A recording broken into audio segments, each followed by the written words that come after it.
At 2:17 in the morning, I stood outside my condo in downtown Chicago with one hand wrapped around the handle of my suitcase and the other holding my phone. The last message on the screen had arrived 30 minutes earlier. Baby, that meeting must have been exhausting. Get some sleep. Everything is fine at home. I miss you. It was from my husband, Ethan Walker.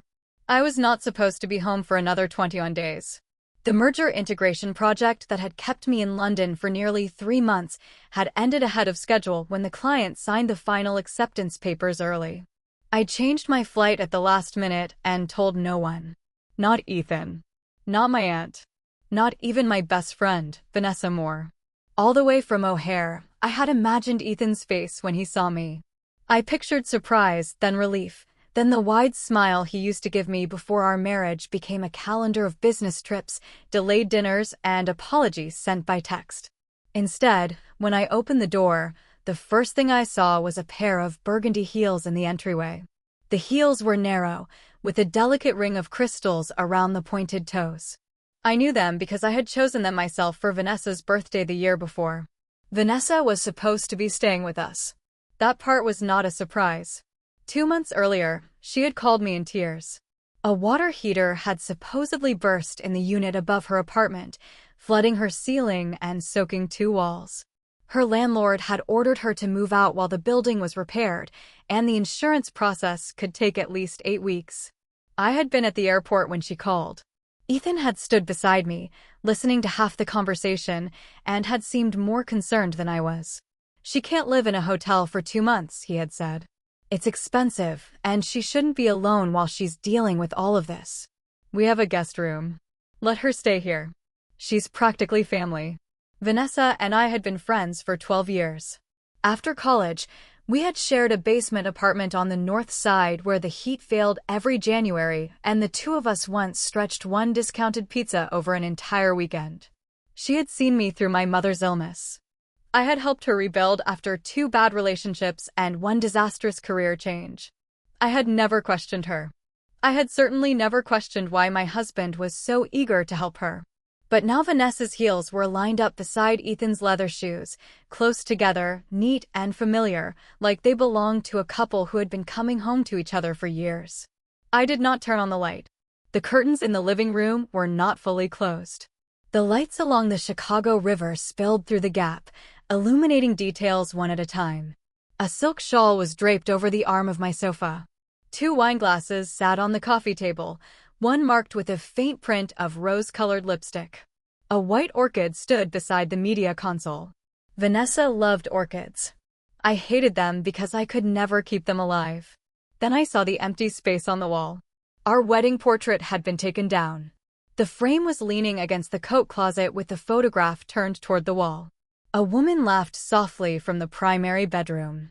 It was not the startled laugh of a guest who had stayed up too late. It was warm, intimate, and pleased with itself. My hand tightened around the suitcase handle until my fingers hurt.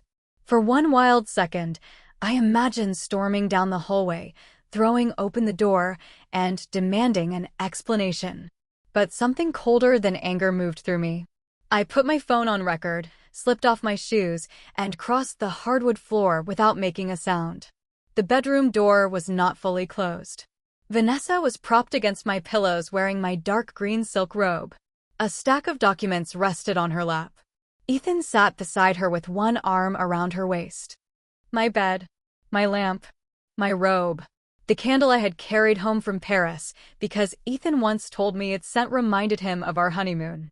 Every familiar object looked contaminated. She still has 21 days, Vanessa said quietly. Are you sure she'll sign when she gets back?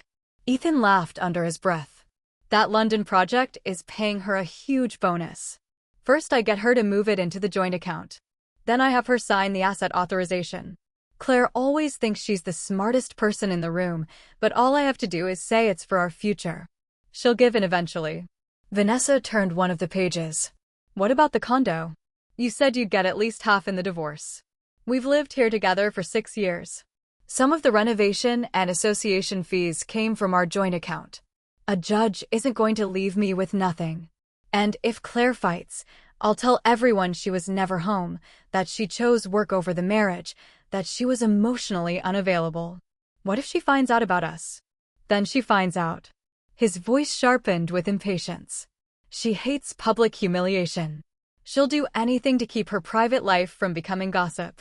And she trusts you. Cry a little. Tell her I manipulated you. She'll probably start making excuses for you before you've finished the story. Vanessa was silent for a few seconds. Then she laughed. She is easy to guilt. I sent her 3 pictures of water damage, and she never even checked where they came from. She handed me a spare key and a building access card. Ethan leaned down and kissed her. That's why I keep telling you, he said. You understand my wife better than I do. I stood outside the door with the pressure in my chest so heavy I could barely breathe. I had always assumed that discovering an affair would feel explosive. I thought I would scream or cry or lose control. But listening to my husband and my best friend casually discuss how to divide my home, my income, and my reputation did something else to me. It made me still. The affair was not even the worst part. The worst part was hearing them describe my loyalty as a weakness they had learned to use. I saved the recording to an encrypted cloud folder. Then I returned to the entryway, put my shoes back on, and deliberately dragged my suitcase over the metal threshold. The wheels struck the console table with a loud crack. The bedroom went silent. Seconds later, Ethan rushed into the hallway. His shirt was buttoned wrong, his hair was disheveled, and every trace of color drained from his face when he saw me. Claire? What are you doing here? Not welcome home. Not I missed you. What are you doing here? I gave him a tired smile. The project ended early. I wanted to surprise you. His throat moved as he swallowed. Why didn't you call? I would have picked you up. I changed the flight at the last minute. I studied my suitcase as though I had noticed nothing. Is Vanessa still awake? Ethan immediately shifted sideways, blocking my view of the bedroom. The thermostat in the guest room stopped working and the guest bathroom drain is clogged. She came in here to shower. Don't misunderstand. As if on cue, Vanessa appeared at the end of the hallway. She had changed into her own pajamas, but she had not removed all of her makeup. A dark red mark was visible near her collarbone. Claire, she said. Why are you home so early? Her words were almost identical to Ethan's. I looked at her for a long moment. This is my home. Do I need to file a request before I return? Her face tightened, and then her eyes filled with tears so quickly that I almost admired the skill. That's not what I meant. I was just shocked. You've been gone so long. Ethan and I have worried about you every day. Have you? My gaze dropped to her pajamas. That must have been exhausting. That night, Vanessa insisted on sleeping in the guest room. Ethan spent nearly an hour explaining every sign of her presence in our bedroom. Her skincare products were there because the guest bathroom drain had clogged. The long hairs on my pillow had fallen when she borrowed my hairdryer. The wedding portrait had been removed because the hook was loose. Each explanation was absurd, but they delivered them with the confidence of people who believed I would rather doubt myself than accuse them. I nodded at the right moments. I did not challenge a single lie. When Ethan tried to hug me, I said I was stiff from the flight and went to shower. Behind the locked bathroom door, I stared at myself in the mirror. My eyes were red, but my face looked strangely calm. Around my wrist was the bracelet Ethan had given me on our 5th anniversary. That night, he had promised we would never become one of those couples who treated marriage like a negotiation and watched each other with suspicion. Standing there under the cold bathroom light, I finally understood that trust was not proof of a healthy marriage. Sometimes it only meant the person being hunted had not yet seen the trap. I slept for less than 2 hours. The next morning, I walked into the kitchen and found Vanessa wearing my apron. Eggs, toast, and coffee were arranged on the table. She moved through the room with the ease of someone who knew where every pan, plate, and spice was kept. Ethan smiled as though we were a perfectly normal family. Vanessa has been making breakfast while you've been away, he said. She's much more attentive about these things than you are. Vanessa gave him a light push. Don't say that. Claire works hard. I was only helping. I lifted the coffee and took a sip. It was sweet. Ethan knew I never put sugar in my coffee. Vanessa knew it too. The cup had not been made for me. I set it down. How are the repairs at your apartment? Vanessa's hand paused over a plate. The walls still aren't dry. The insurance claim hasn't been finalized. The contractor says it could be another month. Send me your landlord's number and the adjuster's contact information. I know a water damage restoration company. They may be able to speed things up. That isn't necessary. Her answer came too quickly. The landlord is handling everything. And I haven't caused any trouble by staying here, have I? She looked at Ethan when she asked the question. Of course not, he said. You and Claire are best friends. You can stay as long as you need. I cut into my eggs. Then stay a little longer. They both relaxed. That was when I knew they still believed I had no idea. I told Ethan I needed a day at home to recover from the flight and reset my body clock. Before he left for work, he lingered beside the front door and reminded me not to move anything in his office. I have confidential client files in there, he said. Some of them are sensitive. It was the kind of warning he had never given me before. Vanessa claimed she had a client meeting and left 10 minutes after him. The moment the door closed, I opened my laptop and logged into the smart home account. The locks, thermostats, window shades, and security cameras all ran through an account in my name. Ethan knew how to delete recent activity from the devices, but he apparently did not know that the system kept a longer cloud history. Vanessa had not first entered our home 2 months earlier. She had used a temporary access code 3 days before I left for London. She stayed for 5 hours. The next day, she entered after I left for work and did not leave until evening. The same thing happened the day after that. The fake flood had not started their affair. It had simply given them a convenient way to turn it into a full-time arrangement. I opened the cloud archive for the living room camera. Ethan had deleted the most recent 30 days from the local hub, but older footage was still available. In the first clip, timestamped 42 minutes after my ride to the airport, Vanessa entered with 2 large suitcases. Ethan met her at the door, wrapped both arms around her, and kissed her directly beneath our wedding portrait.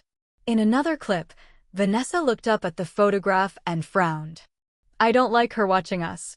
Ethan laughed, lifted the frame off its hook, and turned it toward the wall. Better? This will be our place soon enough. A later recording showed them sitting on the sofa with my travel itinerary open on a tablet. They discussed what Vanessa would say if I returned unexpectedly. She would admit Ethan had become emotionally attached to her, but deny that anything physical had happened. Without direct evidence, they believed I would protect the marriage and the friendship rather than face the truth. I watched every recording. Then I copied the files to 3 encrypted folders and called Rachel Coleman. Rachel had been my college roommate before she became a family law attorney specializing in divorce and asset planning. She had also helped me manage the estate my mother left behind. She knew the history of the condo, my finances, and the prenuptial agreement Ethan had signed 6 years earlier. When I finished explaining, Rachel was quiet for several seconds. What result do you want? She asked. I looked at the wedding portrait leaning against the wall. A divorce. I want to keep what is mine, divide what is legally ours, and make sure neither of them gets away with forging documents or moving money. Good, she said. Then do not confront them yet. Infidelity is emotionally important, but it does not automatically erase someone's property rights. Forgery, unauthorized account access, and attempted asset transfer are different. Preserve everything. Check every account. Move original documents somewhere secure. I went into the office and opened the fireproof file cabinet. The folders containing my mother's estate records, the condo closing documents, and our prenuptial agreement had been disturbed. Pages were out of order. A copy of a limited power of attorney had been pushed beneath the last folder. It claimed that I had voluntarily authorized Ethan to manage several investment accounts and sign documents on my behalf. The signature looked convincing. It was not mine. My hands began to shake for the first time since I had entered the condo. An affair could be explained away as selfishness, weakness, or cowardice. This was deliberate. Ethan had already begun trying to place my financial life under his control. By noon, I was at the bank. I removed him as an authorized user from my personal credit cards, changed every online password, and placed additional verification requirements on my investment accounts. I moved the original property and estate documents to Rachel's office. A digital forensics technician began restoring deleted camera files. The condo building manager provided access card, elevator, and garage records after Rachel sent a formal preservation request. The manager looked deeply uncomfortable when he saw how often Vanessa had entered beside Ethan and how often she had used the residence elevator alone. "Ms. Bennett," he said, "we thought Ms. Moore was a relative." Mr. Walker requested a long-term guest credential for her. What relationship did he put on the form?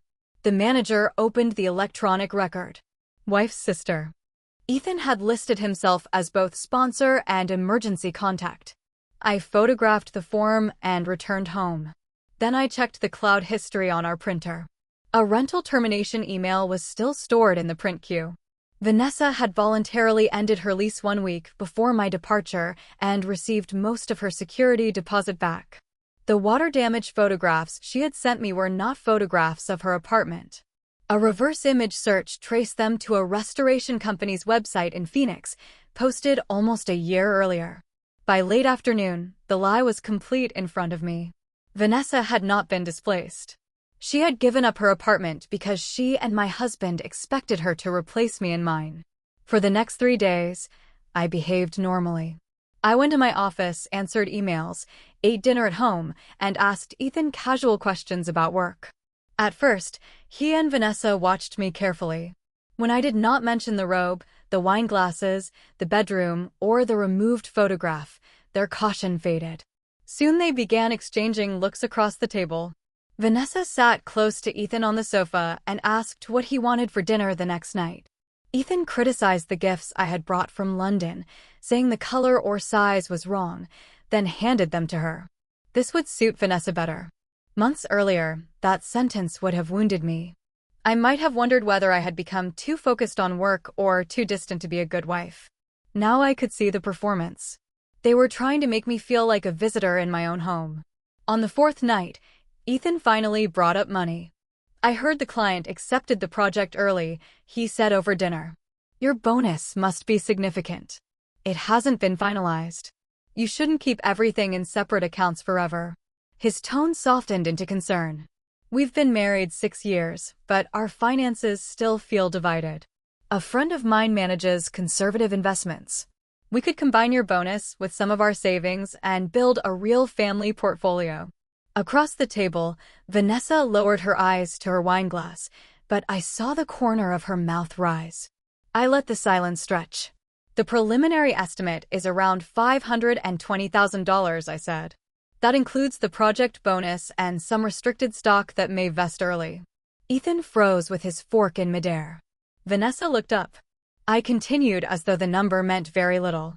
"My financial advisor says I may be able to put part of it into a family trust for tax planning, but I would need a household asset statement and beneficiary forms. I am too tired to deal with more paperwork right now." "Let me handle it," Ethan said immediately. "We're married. It makes sense for me to help." "Are you sure?" He reached across the table and took my hand. "Claire, everything I do is for our future." The same hand had been around Vanessa's waist the night before. I forced myself not to pull away. "Then prepare the documents." That night, while I stood inside the bathroom with the water running, I heard them arguing in the living room. Vanessa wanted to know when Ethan would file for divorce after the money arrived. He told her to be patient. "I might have other assets," he said, and he needed to understand everything before he acted. "You promised she would move out when she came back," Vanessa whispered sharply. "The condo was hers before the marriage. I need time to get a legal interest in it. You told me half of it was already yours. Property law isn't that simple. Once she signs a marital agreement and a deed transfer, it will be." I stood behind the bathroom door and recorded every word. The next afternoon, Ethan placed a stack of documents on the dining table. The first pages looked like ordinary financial authorizations. Buried near the back were a postnuptial agreement and a quitclaim deed transferring a 50% interest in my condo to him. One clause stated that I wished to reward Ethan for years of contribution to the household. He had marked every signature line with a yellow tab. My usual fountain pen lay beside the papers. "I've reviewed everything," he said. "You only need to sign. I'll take care of the rest." I turned the pages slowly until I reached the deed. You said this was an investment authorization. Why is there a transfer of property in the middle of it? His expression changed for only a second. It's just to make future management easier. We're husband and wife. What difference does it make whose name is on the title? If it makes no difference, why do I need to transfer half of it to you now? Vanessa came out of the kitchen carrying a dish towel. Claire, don't be so suspicious. Ethan only wants security. It can't be easy for a man to live in a home that belongs entirely to his wife. I closed the folder and looked at her. This is a matter between my husband and me. Why do you know so much about it? The color left her face. Ethan struck his palm against the table. What is wrong with you? Vanessa has taken care of this home while you were gone. Instead of thanking her, you attack her. Did that promotion in London make you think everyone else is beneath you? He had used the same method for years. Raise his voice. Change the subject. Turn my question into proof that I was cold, arrogant, or unfair. Then wait for me to apologize. This time, I met his eyes. When did you and Vanessa become everyone? The dining room went silent. For the first time, Ethan looked at me as though he had realized I might not be as easy to manage as he believed. A few seconds later, he lowered his voice. We're all tired. You don't have to sign tonight. Let's invite my parents, your aunt and uncle, and a few friends over this weekend. A welcome home dinner. Everyone has missed you. I understood exactly what he was doing. He wanted an audience. If he described the property transfer as a symbol of marital trust in front of both families, my refusal could be presented as selfishness. He expected social pressure to finish what deception had not. I nodded. All right. I have a few things I'd like to discuss in front of everyone too. 9 guests arrived on Saturday evening. Ethan's parents, Linda and Robert, took the seats closest to the windows. My Aunt Helen and Uncle Mark sat across from them. 3 couples we had known for years gathered in the living room with glasses of wine, talking about my return from London as though the evening had been planned to celebrate me. Vanessa wore a pearl-white dress and moved between the kitchen and dining room carrying appetizers, refilling drinks, and accepting compliments on the flowers. The dress belonged to me. I had worn it once to a charity dinner and left it hanging in the back of my closet. Linda watched Vanessa place a tray on the coffee table and smiled. We owe you a great deal, she said. You took such good care of Ethan while Claire was away. Then she turned toward me. Claire, a career is important, but a marriage can't survive on text messages, airports, and takeout. When one person is gone all the time, feelings naturally begin to change. Vanessa gave her a modest smile. Please don't say that. Claire is talented and successful. I was only helping where I could. The words sounded generous, but the position she had claimed was clear. She was no longer presenting herself as a temporary guest. She was the woman who had stepped into my neglected role. I said nothing. Halfway through dinner, Ethan stood and lifted his wine glass. He began by thanking everyone for welcoming me home. Then he talked about how difficult my travel schedule had been for both of us. He described lonely evenings, missed anniversaries, and the emotional distance created by my ambition.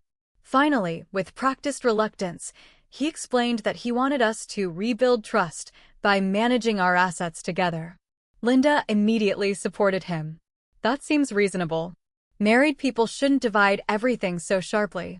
The condo may have been Claire's before the wedding, but Ethan has lived here for 6 years. Some renovations and association fees came from their joint account. Adding him to the title would be fair. Uncle Mark frowned. I thought this was a welcome home dinner. When did it become a negotiation over Claire's property? Ethan gave a strained laugh. I'm not after her condo, Mark. I just don't want legal and financial walls between us. Then tear up the deed, I said. The smile faded from his face. Claire, don't behave like this in front of our parents. I'm not behaving badly. I only want everyone to see a few recordings before we discuss trust. I picked up the remote and turned on the television. The first video filled the screen. It showed Vanessa entering the condo with 2 suitcases less than an hour after I left for the airport. Ethan rushed to meet her. They kissed beneath our wedding portrait while the timestamp glowed in the corner. No one moved. Vanessa's wine glass slipped from her hand and struck the rug. Red wine spread across the cream fibers like a dark stain. The next clip showed her staring at our photograph. "I don't like her watching us," she said on the recording. Ethan removed the frame from the wall. "This will be our place soon enough." In the third recording, they sat side by side on the sofa studying my travel schedule and discussing the condo, the bonus, and how they planned to deny the affair if I returned unexpectedly. Then Ethan's voice filled the room. "She hates public humiliation. She'll never let everyone know. And she trusts you.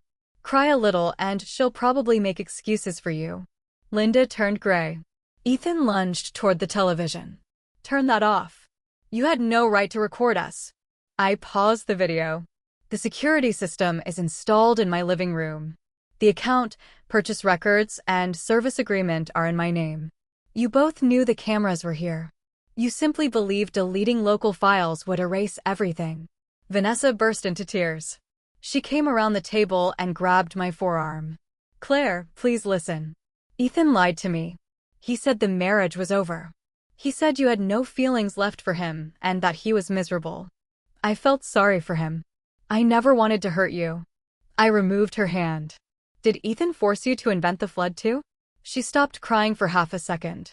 I displayed the lease termination email on the television, followed by the original Phoenix Restoration webpage where the water damage photographs had appeared. "You gave up your apartment before I left Chicago. The pictures you sent me were taken from a contractor's website. You moved your luggage into my home 3 days before my flight and waited for me to leave." The people around the table looked at her differently now. The affair could no longer be dressed up as an emotional mistake. It had required planning, research, and a lie specifically designed to exploit our friendship. Vanessa opened her mouth, but I changed the screen again. Credit card statements appeared one after another. The necklace Ethan had given her. The designer handbag she carried to dinner. Her skincare products. Restaurant bills. Even the dry cleaning charge for the white dress she had taken from my closet. All of it had been paid through a card attached to my personal account. "You moved into my condo, wore my clothes, and spent my money," I said. "Then you told yourself you were only guilty of loving my husband. What exactly is left of your love once the theft and betrayal are removed?" She covered her face and sobbed, but she had no answer. Ethan pushed his chair back. "Fine. You know about us. I'm done pretending." His voice hardened. "Our marriage had problems long before Vanessa moved in. You spent half your life working. I wanted warmth. I wanted a home. Is that a crime? You could have asked for a divorce." "A divorce." His voice rose. "The condo is yours. The investments are yours. The restricted stock is yours. I've contributed to this marriage for years. Why should I walk away with nothing?" The room became even quieter. That sentence destroyed every excuse he had offered. He had not betrayed me because he was lonely. He had betrayed me because he wanted to keep the life my work provided while enjoying the admiration of a woman who believed his lies. I reached into the folder beside my chair and removed the forged power of attorney. "Is that why you copied my signature and tried to gain control of my investment accounts?" Ethan's expression collapsed. "That was a draft." "Then why was it emailed to my financial advisor? Why did you claim I had already signed it?" His eyes moved involuntarily toward Vanessa. She looked stunned. "You told me I was only helping you print paperwork. You said Claire had already agreed." "Be quiet," Ethan snapped. Something in Vanessa broke. "Don't tell me to be quiet. You're the one who said she was about to receive $520,000. You're the one who said half this condo would be yours after the divorce. I ended my lease for you. I quit my job because you said we were starting a life together, and now you're going to make this all my fault." Ethan stared at her with open contempt. "I never told you to quit. You wanted to move in. You kept talking about becoming the woman of the house. Don't pretend you weren't interested in the condo and the money." "And you weren't?" she shouted. "You live off her. Every gift you gave me went on her card. You told me you made $300,000 a year. You don't even pay the mortgage." Only minutes earlier, they had described themselves as two people drawn together by love. Now they tore into each other with the accuracy of people who knew every hidden insecurity. Ethan accused Vanessa of being greedy. Vanessa accused Ethan of being a fraud. He said she had pursued him. She said he had promised her the condo, a new car, and a wedding within a year. I watched them and felt something inside me loosen. For several days, a small part of me had wondered whether I had lost to a woman who was warmer, softer, or more attentive than I was. But Vanessa had not won, and Ethan had not chosen love. They had each mistaken the other for a shortcut to a more comfortable life. Linda recovered first. She reached for my hand. Claire, married people make terrible mistakes. Ethan was confused. You have 6 years together. You can't throw away a marriage because of an outsider. Vanessa flinched at the word outsider. I pulled my hand away. She had a long-term building credential that your son personally requested. He gave her access to my closet, my bedroom, and my accounts. She isn't an outsider who wandered in. She is the partner he invited into the plan. Linda tried again. Then make her leave. You and Ethan can go to counseling. I placed a petition for dissolution of marriage and a proposed temporary financial agreement on the table. The condo is premarital property. The down payment came from my mother's estate. The closing records and prenuptial agreement are clear. Any marital portion created by legitimate joint payments can be calculated by counsel. Ethan will receive every dollar the law says is his. Not $1 less and not $1 more. Ethan stared at the documents. What about the $520,000? I smiled for the first time that evening. There is no $520,000. He blinked. What? The project bonus is still under review. My restricted stock is not vesting now. I gave you a number because I wanted to see what you would do if you believed a large payment was coming. His mouth opened, but no words came out. The imaginary money had made him impatient. It pushed him to prepare the deed transfer, submit the forged authorization, and explain his full plan to Vanessa while I recorded them. You set me up, he said. No. You set this up long before I came home. I simply stopped helping you hide it. I turned to Vanessa. Your suitcases are packed and waiting outside the door. You never signed a lease or paid rent. My attorney has formally revoked your permission to remain as a guest, and the building has deactivated your access card. You cannot stay here tonight. If you believe you have any legal right to remain, your attorney can contact mine tomorrow. She shook her head violently. I have nowhere to go. You recovered your security deposit when you ended your lease. You also reserved an extended stay hotel for 1 month. You are not homeless. You simply do not want to leave this condo. The last trace of helplessness disappeared from her face. She turned on Ethan. You said this place would be ours. He did not even look at her. Claire, let's talk alone, he said. His voice dropped into the intimate tone he used whenever he wanted something. I admit I made a mistake. But divorce is unnecessary. Vanessa was excitement. You are the person I actually built a life with. Withdraw the complaints, and I will do whatever you ask. For a moment, I remembered our wedding 6 years earlier. Ethan had stood in front of our families and said he loved my reason, my independence, and my kindness. He promised never to resent my success and never to take advantage of what I gave freely. After the wedding, he had enjoyed everything my work made possible while complaining that my work made him feel small. He depended on my income, then told Vanessa he was a victim of a controlling wife. He used my willingness to solve problems as proof that I would always solve his. He did not want me.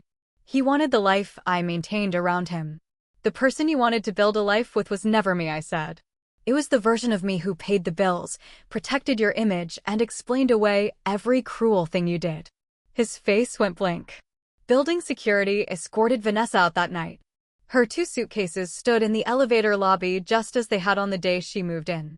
This time, no one was waiting to welcome her. Ethan refused to leave. He claimed that as my legal spouse, he had the right to remain in the marital residence until a court decided otherwise. I did not argue with him in the hallway. I packed my work laptop, medications, jewelry, and the few personal items I cared about. Then I checked into a hotel 3 blocks away and let Rachel handle the next steps.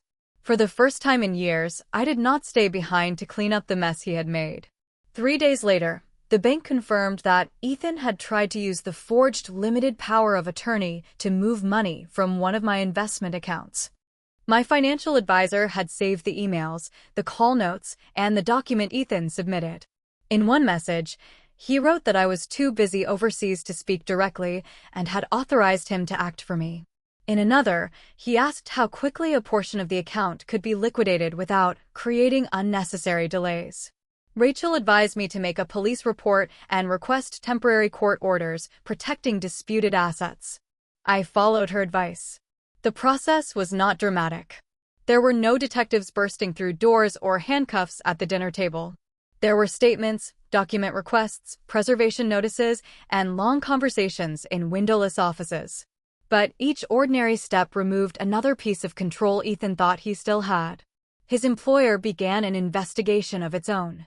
Compliance officers discovered he had used his company email to promote a private investment venture to clients. Worse, he had attached screenshots of my investment holdings and implied they were assets available to support his proposal.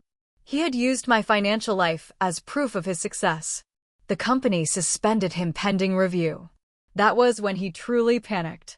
For years, Ethan had depended on one assumption: no matter what he did, I would protect him from the full consequences.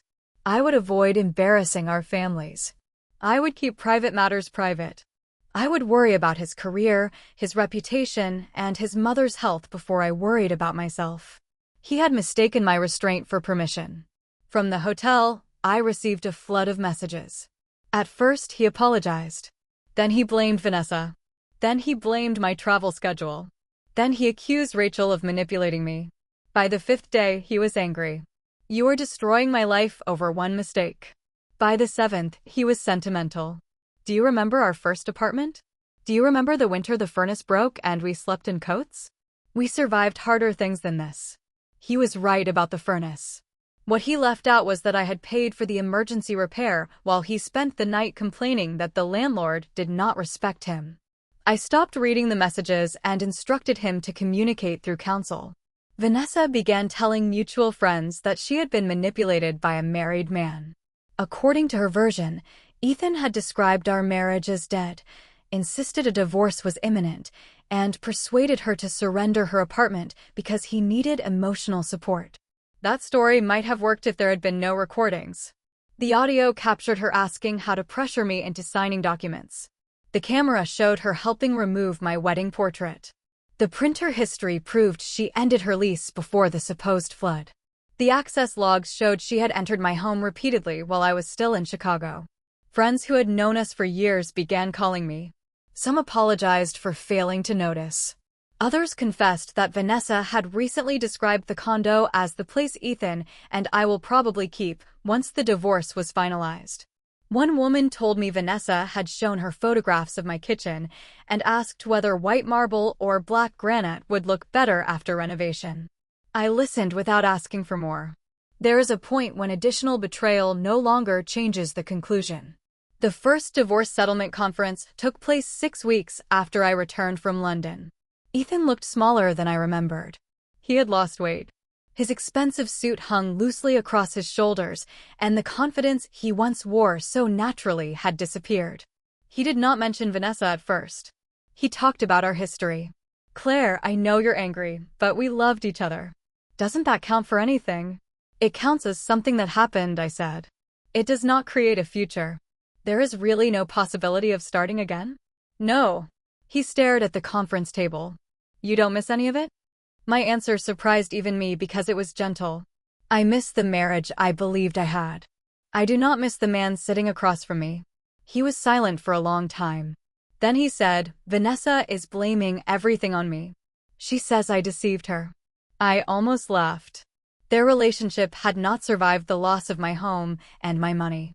Once Vanessa understood that Ethan did not own half the condo, did not earn $300,000 a year, and could not provide the life he had promised, her devotion disappeared. Once Ethan understood that Vanessa had no savings, no stable job, and no intention of supporting him through a legal and professional crisis, his passion disappeared too. They turned on each other within weeks. She gave statements emphasizing his financial schemes. He provided messages showing she had researched my assets and encouraged him to file for divorce immediately after the supposed bonus arrived. Each tried to reduce personal responsibility by increasing the other's. The love they had protected through secret meetings and elaborate lies collapsed the moment it had to exist without my resources. The property negotiations were less satisfying than a dramatic revenge story, but they were fair. The condo remained mine under the prenuptial agreement and the records tracing the down payment to my mother's estate.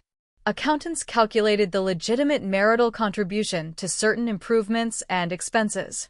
Shared savings and household property were divided under the agreement and applicable law.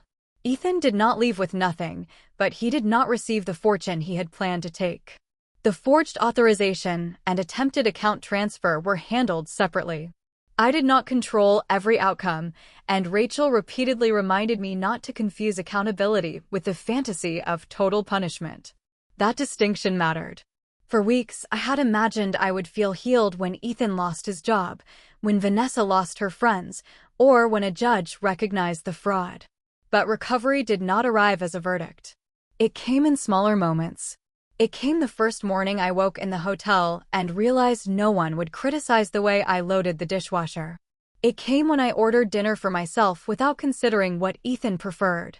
It came when I spent an entire Sunday reading beside the window and did not feel guilty for failing to entertain anyone. It came when Aunt Helen sat with me over coffee and said, "You know you never have to earn your place in your own life, don't you?" I had not known. Not really. After the divorce was finalized, I decided to sell the condo. Helen thought I should keep it. The location was excellent. My mother had helped me choose it. I had spent years paying for it and shaping it into a home. But my mother had not left me walls and hardwood floors because she expected me to guard them forever. She had left me security, so I would always have the power to choose. I chose to leave. I bought a smaller condo near my office in the Loop.